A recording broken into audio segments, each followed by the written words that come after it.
আসুন আসুন, ভেতরে আসুন আসুন। এরা কেউ বাড়ি ফেরেনি?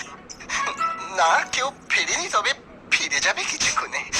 কেন মাসিমা? তোমাদের মধ্যে কি কেউ বিড়ি খায়? আমি হ্যাঁ? না মানে আমিও তো সেটাই ভাবছি। কে খায় বলুন তো? মনে পড়েছে, আজকে সকালে না আমি ওর জন্য একটু কড়া করে করলা ভেজেছিলাম। ওটারই গন্ধ চারিদিকে পরপর করছে। শোনো, আমি পাটকেল বাবার কাছে পুজো দিয়েছি, ও তোমার জন্য প্রসাদ নিয়ে এসেছি। দেখি দেখি, এই নাও, পাটকেল বাবার প্রসাদ খাও। একা খাবে কিন্তু, কেন? বাচ্চা হবার জন্যে। হ্যাঁ, পাটকেল বাবার প্রসাদ খেয়ে অনেক বউয়ের বাচ্চা হয়েছে।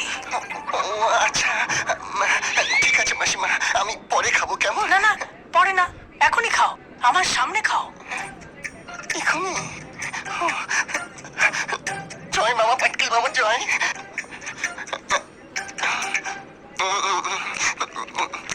হয়েছে? না না, সবটা খাও, নইলে তো কাজই হবে না। কি যে হবে কে জানে। তোমাকে আমি একদিন পাটকেল বাবার কাছে নিয়ে যাব, কেমন? নিয়ে যাবেন তো? ওই পাটকেল বাবাকে আমি জিজ্ঞেস করবো আমার ছেলে হবে না মেয়ে হবে।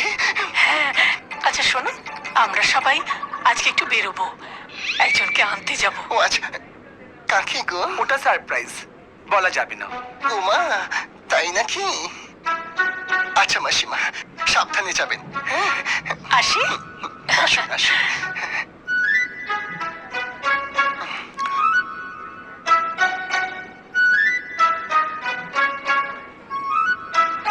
তুমি আমার দিকে অমন ভাবে চেয়ে রয়েছো কেন গো?